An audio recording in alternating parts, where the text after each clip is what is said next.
Amin. Silakan duduk kembali, Bapak Ibu Saudara yang dikasihi Tuhan. Puji Tuhan. Bapak Ibu Saudara, sore hari ini diberkati Tuhan. Amin. Ya, puji Tuhan. Saat kita datang di dalam rumah Tuhan, saat kita memuji menyembah Tuhan, saya percaya Tuhan Yesus ada di tengah-tengah kita. Amin. Amin.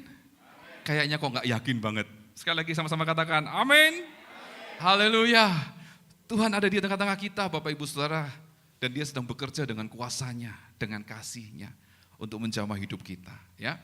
Jadi apa yang kita lakukan setiap minggu sore di tempat ini, kita beribadah datang kepada Tuhan. Kita memuji menyembah Tuhan. Kita izinkan Roh Kudus bekerja. Kita siap untuk berjumpa dengan Tuhan.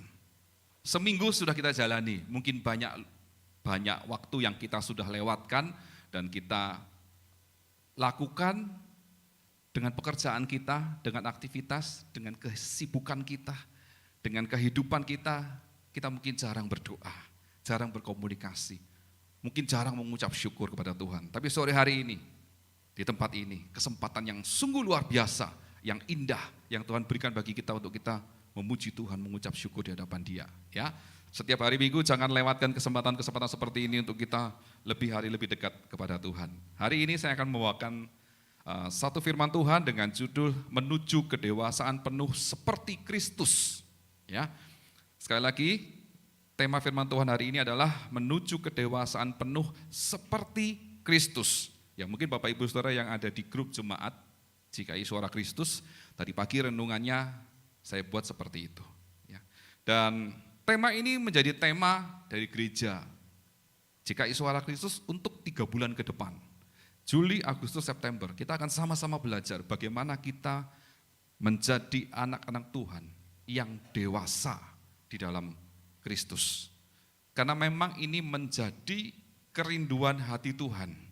Dan ini sebetulnya menjadi tugas yang harus kita lakukan selama kita masih hidup di dalam dunia. Jadi Bapak Ibu Saudara tidak perlu bingung, kalau saya ikut Tuhan, apa yang harus saya lakukan? Nah, tugas kita adalah, mari kita berjalan bersama dengan Tuhan, mengikuti setiap perintah Tuhan untuk kita menjadi dewasa, sama seperti Kristus. Nah, kita akan baca bersama-sama dulu. Mari Bapak Ibu, saya undang sekali lagi bangkit berdiri, kita akan baca di dalam kitab Efesus, pasal 4 ayat 11 sampai 15.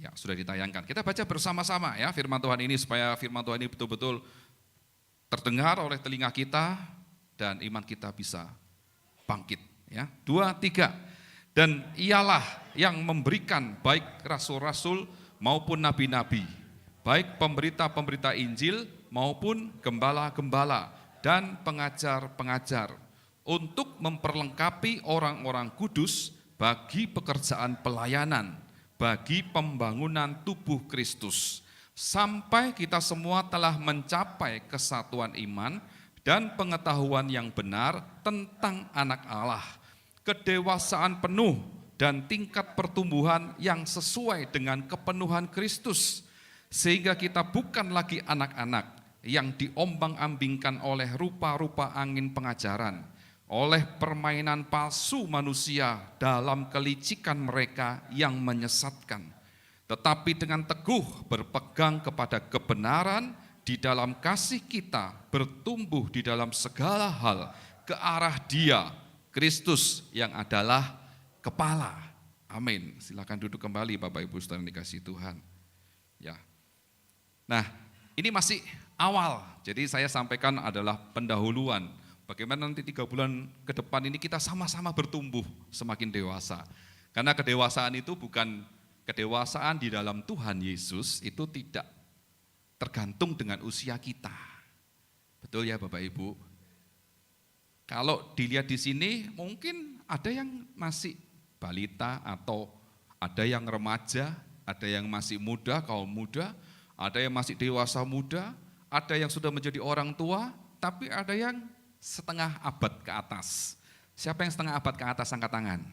Lah, puji Tuhan. Loh, yang lainnya di bawah 50 tahun. Puji Tuhan. Nah, Maksud saya angkat tangan di atas 50 tahun. Nah kalau di bawah 50 tahun berarti memuji Tuhan juga harus dengan semangat dan sukacita. Nah, tadi mungkin Ibu Sally, saudari Sally memimpin pujian supaya kita bersukacita mengangkat tangan. Nanti berapa banyak yang angkat tangan? Ada 50%? Yang di bawah 50 tahun itu pasti bisa mengangkat tangan. Yang di atas 50 tahun bisa mengangkat tangan? Bisa. Nah, memuji Tuhan harus mengangkat tangan. Nah, itu salah satu bentuk kedewasaan kita di dalam Tuhan. Karena kita memuji Tuhan. Ya, mari bebaskan roh kita untuk memuji Tuhan. Nah, dari ayat firman Tuhan yang sudah kita baca, ada beberapa hal yang saya sampaikan. Yang pertama adalah kita harus yakin, kita harus percaya bahwa Allah kita itu adalah sang arsitek agung. Paham arsitek? Arsitek itu merancang dari awal, didesain itu digambar, dibentuk, belum dibentuk, diukur, digambar, diukur. Kalau ini enggak pas mungkin dirubah rancangannya sampai dengan gambar rancangan ini diimplementasikan, diaplikasikan dalam praktek yang nyata, terus dibangun sampai menjadi bentuk atau bangunan yang sesuai dengan rancangan. Nah, Allah adalah sang arsitek yang agung. Jadi dia sudah merancangkan kehidupan kita, tiap orang masing-masing itu sudah dirancangkan oleh Allah sejak kita belum ada. Jadi Bapak Ibu Saudara jangan kaget, loh kenapa? Saya sudah umur mungkin 60 tahun hidup dalam dunia. Kenapa kok hidup saya seperti ini ya? Nah, kalau Bapak Ibu Saudara pertanyakan itu kepada Tuhan, Tuhan akan menjawab bahwa Dia adalah sang arsitek yang agung. Dia sudah merancang kehidupan kita sejak sebelum kita ada dalam dunia. Bahkan Dia ada dan turut bekerja di dalam kehidupan kita selama kita hidup dalam dunia. Sampai kapan? Sampai kontrak kita di dunia habis. Jadi tiap tahun kita perpanjangan kontrak. Makanya selamat ulang tahun, panjang umurnya, berharap supaya ditambah kontraknya sama Tuhan. Ya. Puji Tuhan. Nah, Allah adalah sang arsitek yang agung, dia sudah merancangkan. Percayalah segala sesuatu itu diatur oleh Tuhan. Tuhan sudah merancangkan segala sesuatu yang baik dalam hidup kita. Ya. Ayat firman Tuhan yang kita akan baca dalam Ibrani 3 ayat 4. Nah, Ibrani 3 ayat 4. Firman Tuhan berkata, sebab setiap rumah dibangun oleh seorang ahli bangunan. Tetapi, firman Tuhan berkata apa? Ahli bangunan segala sesuatu adalah Allah. Amin. Setiap rumah dibangun oleh seorang ahli bangunan.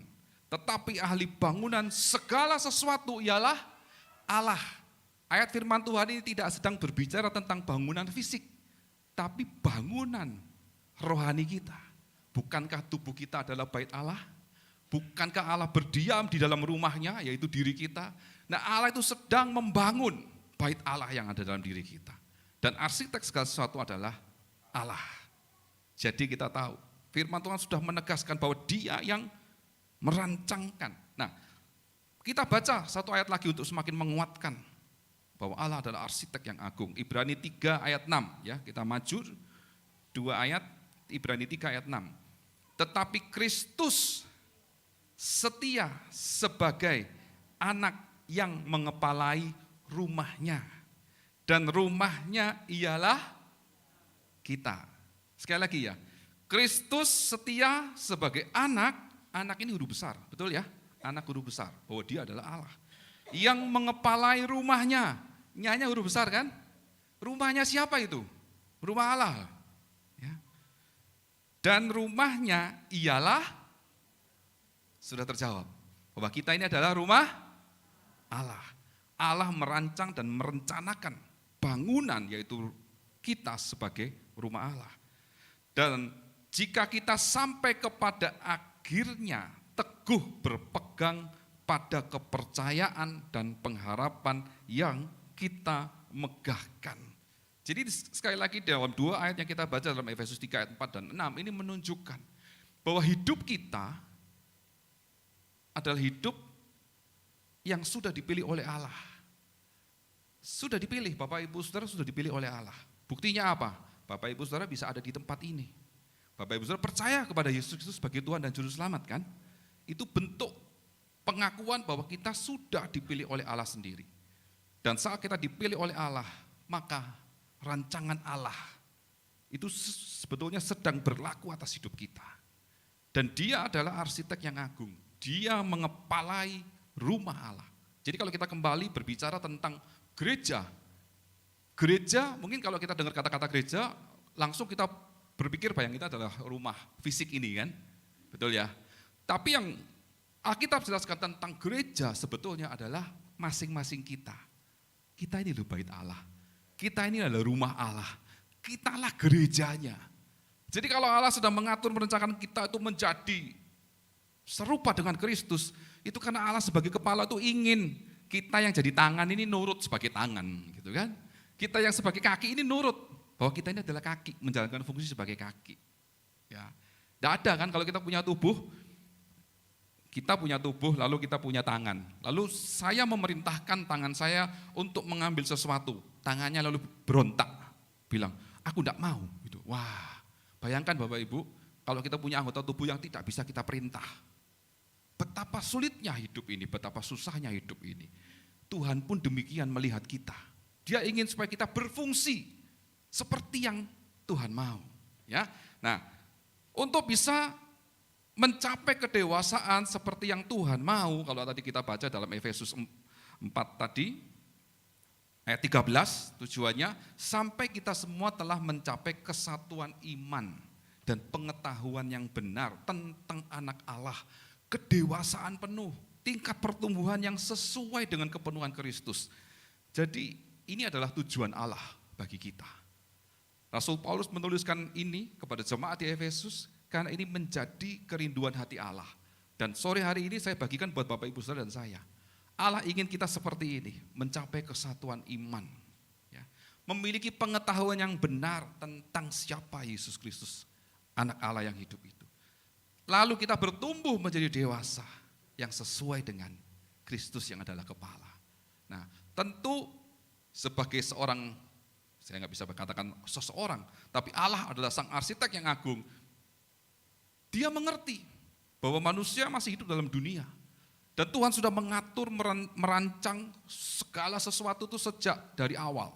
Jadi kalau kita lihat di Efesus pasal 4 yang ayat pertama, ayat 11 tadi, ialah yang memberikan rasul-rasul, nabi-nabi, pemberita-pemberita Injil, gembala-gembala, dan pengajar-pengajar.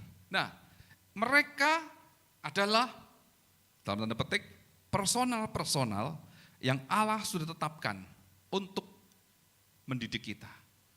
Kita hidup di dalam dunia ini, kita butuh orang lain atau tidak? Butuh. Untuk kita bisa meningkat atau maju atau semakin dewasa, semakin pintar, kita butuh mentor enggak? Butuh guru atau tidak? Butuh. Zaman 2000 tahun yang lalu, Yesus dipanggil guru karena murid-muridnya sedang belajar tentang siapa Yesus dan Yesus sedang mengajarkan siapa dirinya. Dan dalam Efesus 4 ada rasul-rasul. Nah, kalau kita berbicara rasul, supaya Bapak Ibu Saudara juga lebih paham ya. Rasul ini dikatakan yang disebut dengan rasul adalah mereka yang hidup di zaman Tuhan Yesus. Dan banyak dikatakan yang disebut rasul adalah mereka yang masih melihat Yesus bertatap muka dengan Yesus sendiri. Nah, itu disebut rasul. Jadi makanya ada 12 murid Tuhan Yesus yang disebut rasul, betul ya? Karena murid-murid ini kan berhubungan dengan Yesus secara langsung. Mereka hidup bersama, melayani bersama, dan mereka adalah rasul.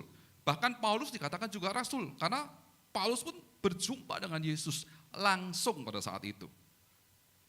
Mereka adalah rasul-rasul. Dan rasul-rasul ini termasuk kategori 12 murid Yesus yang awal. Nah, di zaman perjanjian lama, yaitu rasul. Di zaman perjanjian baru, rasul baru ada setelah Yesus mengambil murid-murid itu. Tapi di saat ini, adakah rasul? Tidak ada. Rasul sudah selesai pada zaman murid-murid Tuhan Yesus, orang-orang yang berhubungan dengan Yesus secara langsung, yang memberitakan Injil, mereka disebut rasul. Nah, selain rasul ada nabi. Nabi kita sering dengar nabinya. Betul ya? Nabi ya. Zaman Perjanjian Lama ada banyak nabi. Ya. Nabi. Pada Perjanjian Lama kalau kita baca dalam firman Tuhan di Alkitab Perjanjian Lama, nabi itu memimpin umatnya. Karena nabi itu menjadi perantara antara Allah dengan umat Allah. Nabi itu berhubungan dengan Allah. Tuhan suruh apa? Nabi itu berhubungan dengan Tuhan.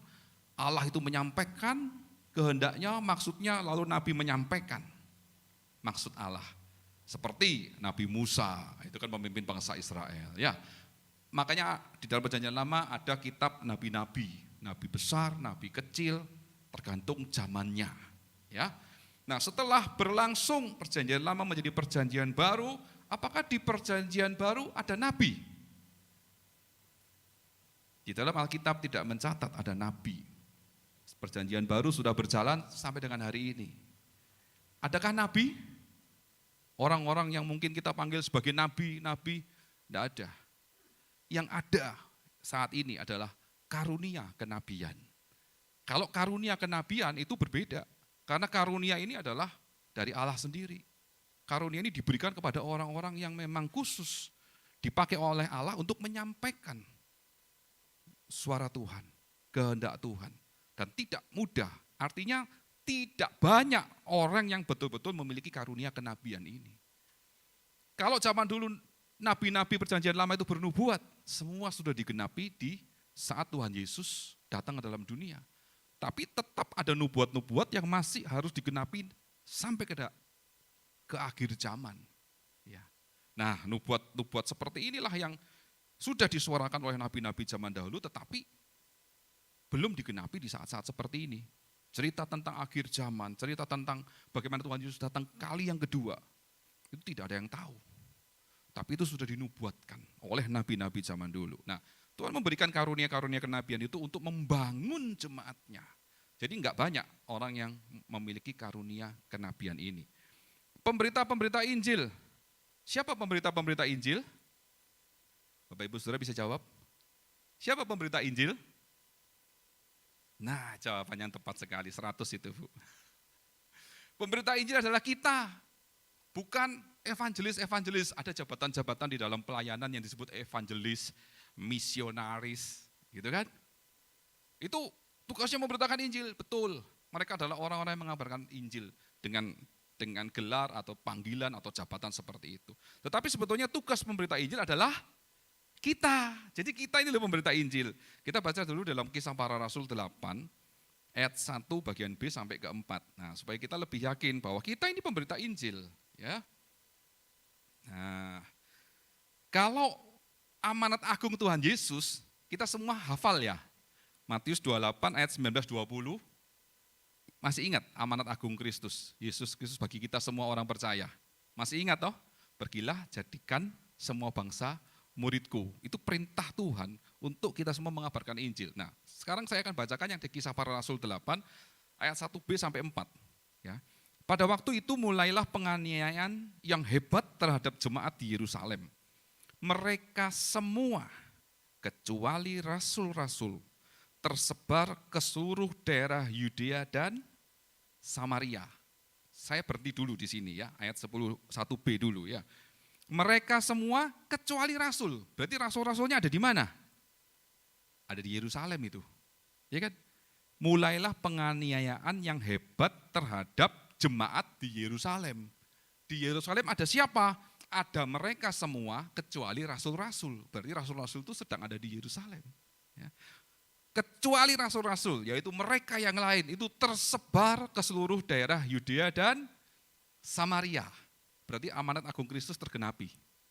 Orang-orang yang percaya lainnya selain rasul, mereka tersebar ke seluruh Yudea dan Samaria.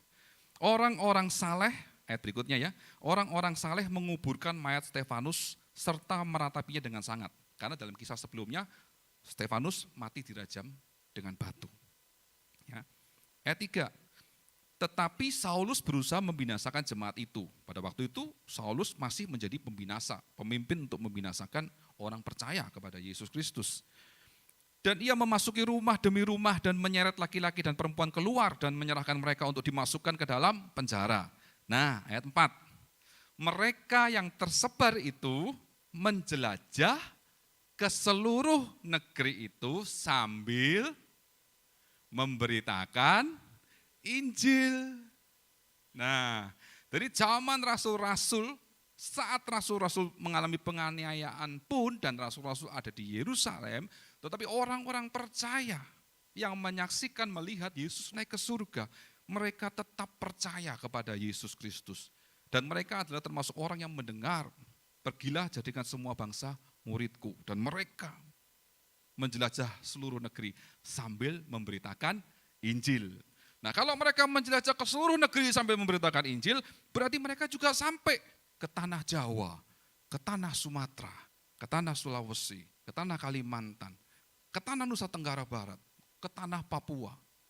Mereka memberitakan Injil sampai ke Indonesia. Bapak Ibu Saudara ada di mana? Di Surabaya. Tepatnya di mana? Kota Baru, Triyorejo. Nah, kalau Bapak Ibu Saudara ada di Kota Baru, Triyorejo, maka ayat 4.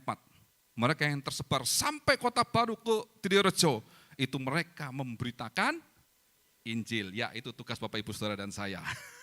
Sampai dimanapun kita berada, tugas kita sebagai pemberita Injil. Ingat ya, jadi Tuhan sudah merancangkan sesuatu yang baik dalam hidup kita, termasuk mempersiapkan pemberita-pemberita Injil. Tugasnya salah satu adalah pemberita Injil, ya dimanapun kita berada. Oke, lanjut, gembala. Nah, kalau kita berbicara tentang gembala, mungkin Bapak Ibu Saudara langsung berpikir, gereja ada gembalanya, betul. Secara organisasi gereja, gereja itu harus diketuai atau dikepalai oleh seorang gembala sidang. Karena aturannya seperti itu. Ya. Dan tugas gembala yang paling utama adalah, kalau bahasa Jawa itu ngopeni domba-domba. Tahu ngopeni? Bahasa apa itu ngopeni? Spanyol. Ya, enggak tahu saya bahasa Jawa yang pasti. Ya. Bapak Ibu Saudara, saya dan Bapak Ibu Saudara itu sama-sama sebagai gembala. Ya. Kalau mungkin jabatan Pak Willy sebagai gembala di gereja JKI Suara Kristus, ya itu tertulis, memang tertulis jabatan gembala. Tugas gembala yang ada di gereja itu sebetulnya mendidik, membimbing, mengajar, membawa jemaat semakin mengenal firman Tuhan, semakin mengenal siapa Allah. Dan itu sebetulnya sama hal yang dilakukan oleh Tuhan Yesus pada saat dia mengajar murid-muridnya. Tuhan Yesus sedang mengembalakan.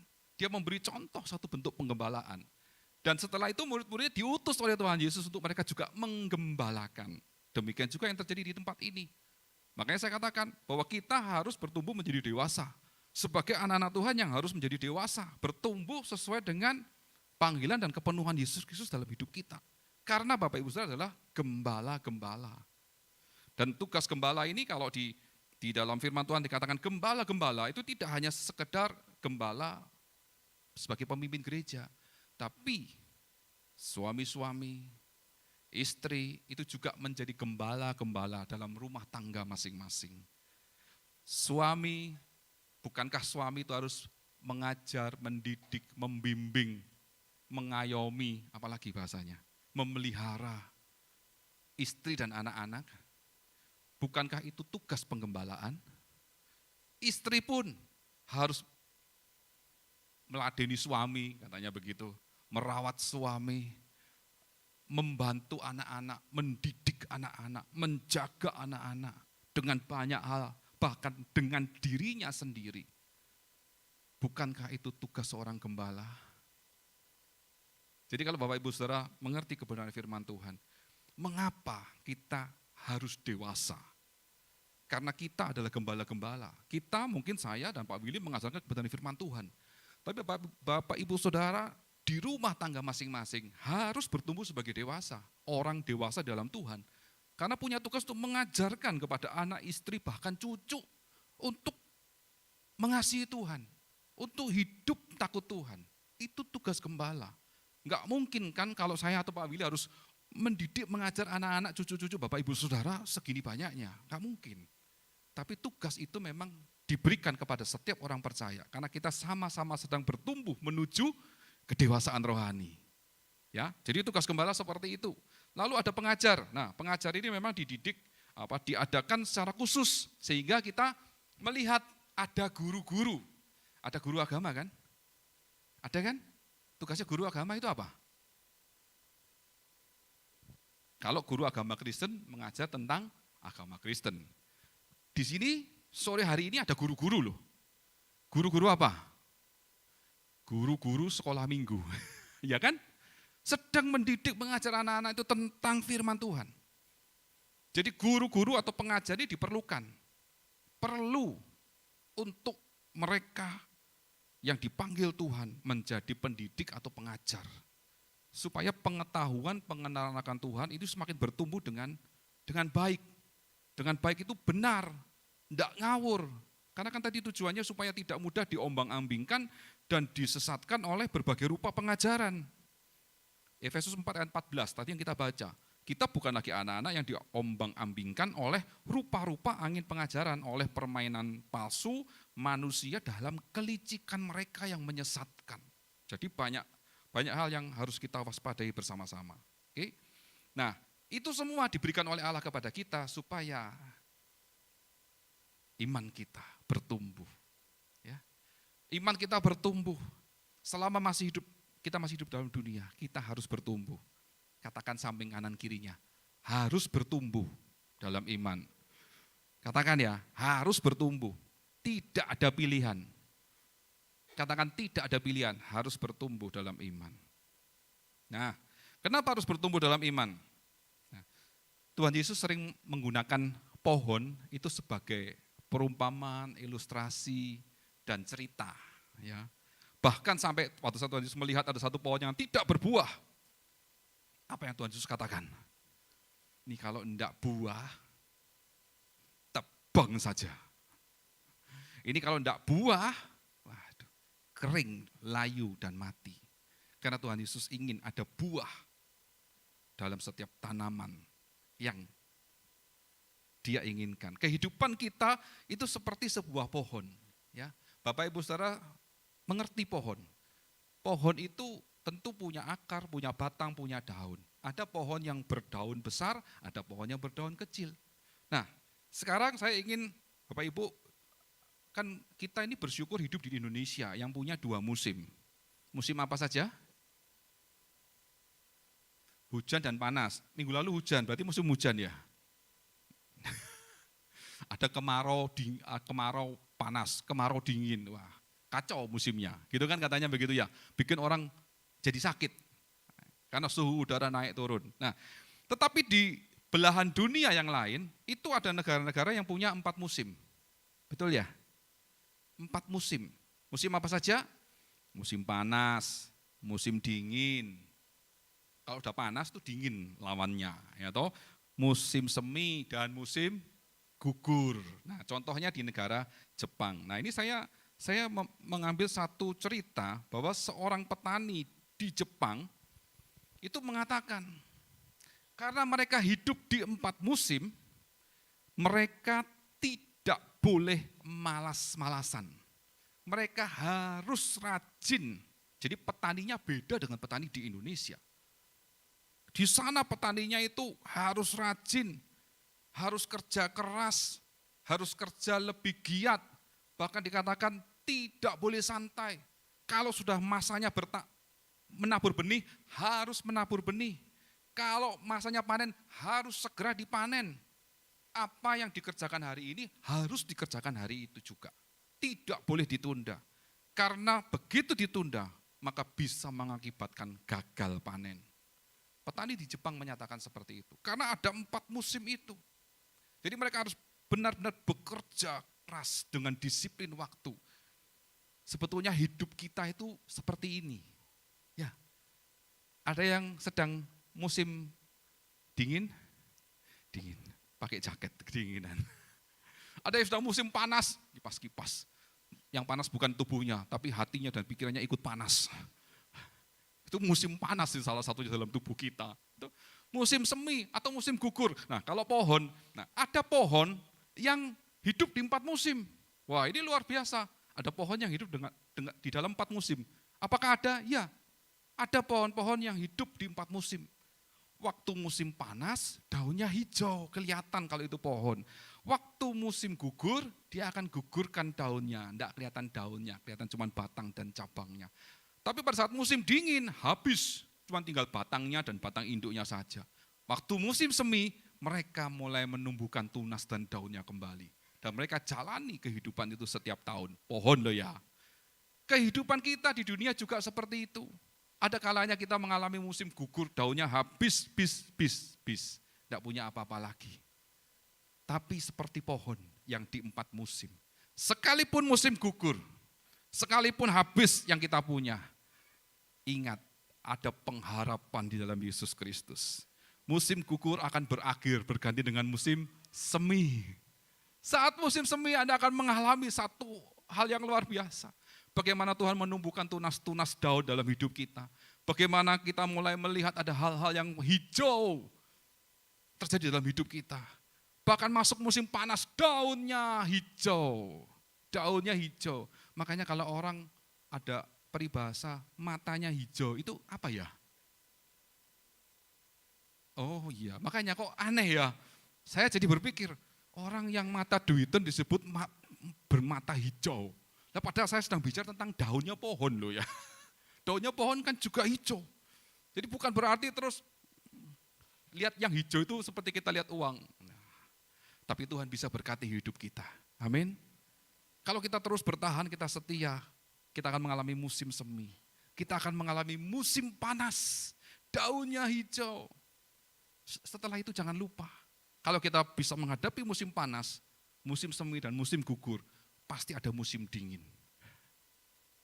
Musim dingin akan terjadi dalam hidup kita.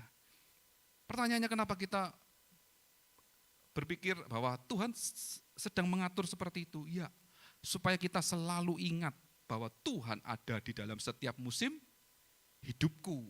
Makanya timbul satu lagu. Lagunya apa? Engkau ada bersamaku.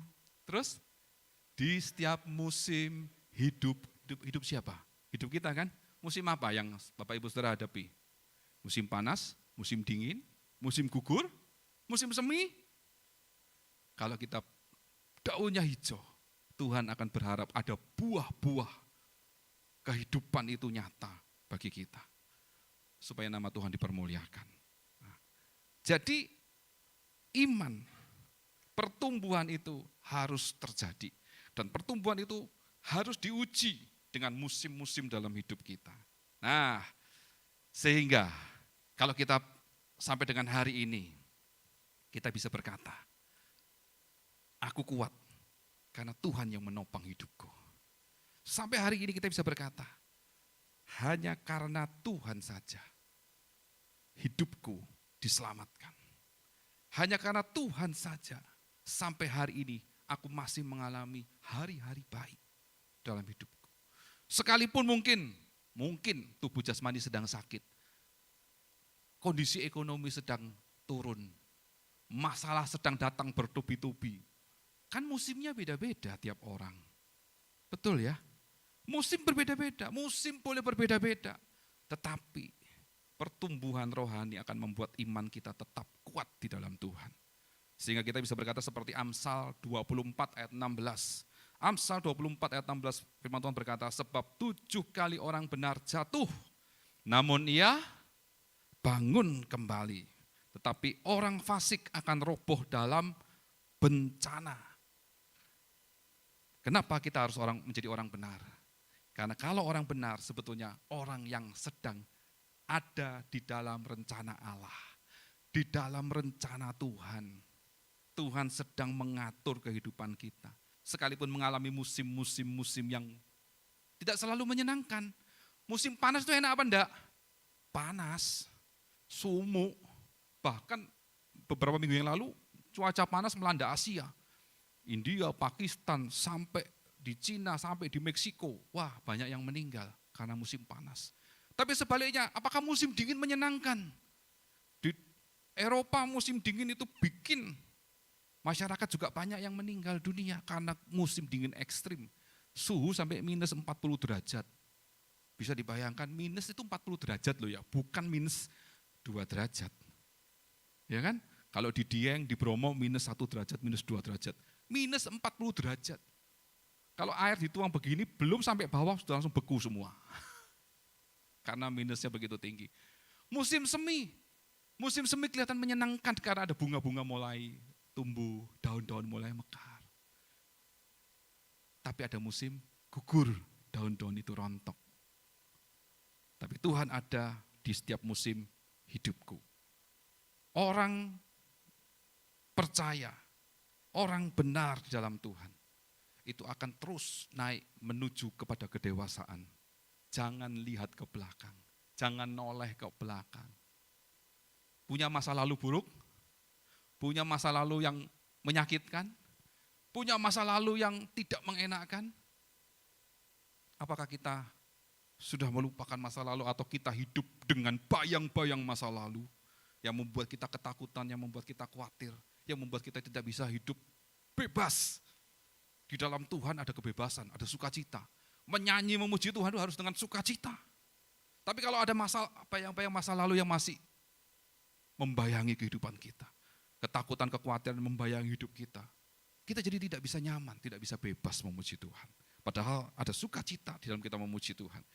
Beberapa ayat yang akan kita baca sebagai ayat-ayat terakhir untuk kita sama-sama mengerti kebenaran bahwa kita harus terus dewasa dalam Tuhan, harus tumbuh menjadi dewasa di dalam Tuhan, karena kita baca dalam Ayub 5 ayat 19. Nah, baca ayat ini, Ayub 5 ayat 19, bisa ditayangkan?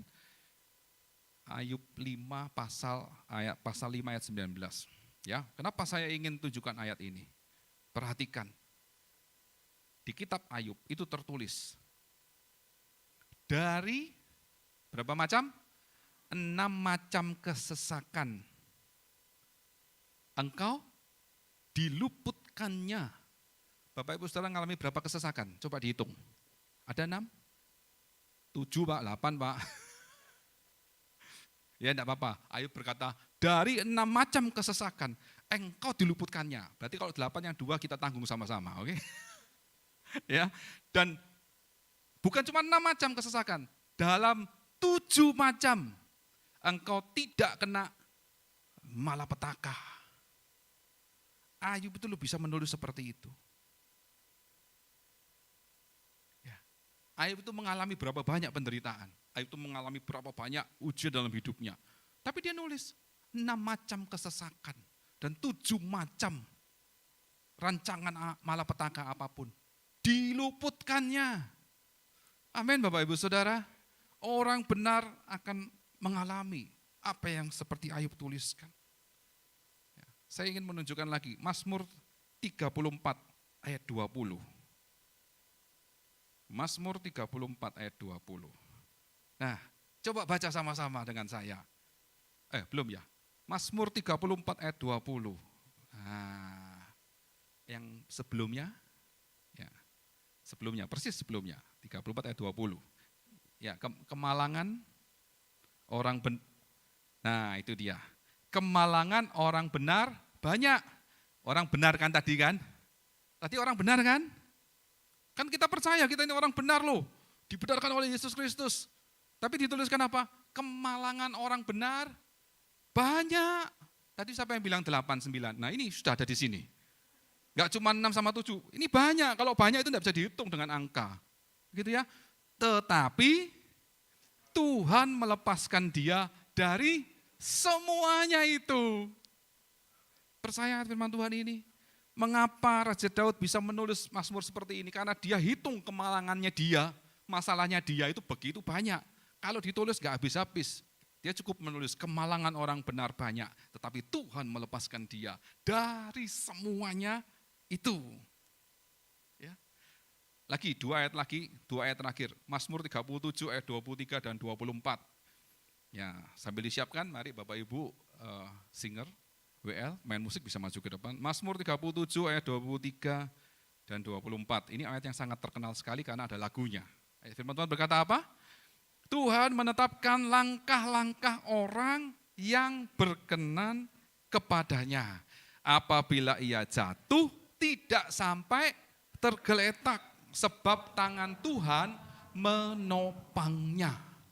Jadi orang yang berkenan kepada Tuhan, orang yang benar, bisa saja dia jatuh, tapi tidak akan sampai tergeletak karena Tuhan menopangnya. Dan biarlah ini menjadi iman dalam hidup kita, bahwa ini yang akan Tuhan kerjakan sebagai sang arsitek yang agung. Untuk kita meningkat menjadi orang dewasa dalam Tuhan, itu kita perlu mengalami hal-hal seperti ini, supaya kita tidak mudah digoyahkan. Ya, ayat terakhir di dalam Mika 7 ayat 8.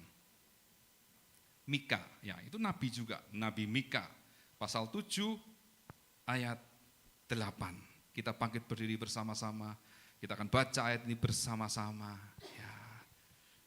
Nabi Mika menuliskan ayat ini. Janganlah bersukacita atas aku, hai musuhku, sekalipun aku jatuh. Aku akan bangun pula, sekalipun aku duduk dalam gelap. Perhatikan, Tuhan menjadi terangku. Mari sama-sama katakan amin di hadapan Tuhan. Sekalipun situasi kondisi kita sedang gelap, kita menghadapi satu persoalan yang tidak menemukan jalan keluar. Kita tidak tahu harus bagaimana melangkah dalam hidup kita. Tetapi hari ini, sore hari ini firman Tuhan berkata, Tuhan ingin mengajar kita, mendidik kita, membangun kita untuk menuju kedewasaan penuh kepada Kristus yang adalah kepala. Kalau Dia adalah kepala, maka ayat firman Tuhan yang kita dengar dan baca hari ini, itu akan terjadi dalam kehidupan kita. Setiap orang yang percaya kepada Tuhan, Tuhan menjadi terang dalam hidup kita. Kita akan naikkan satu pujian, Engkau ada bersamaku di setiap musim hidupku.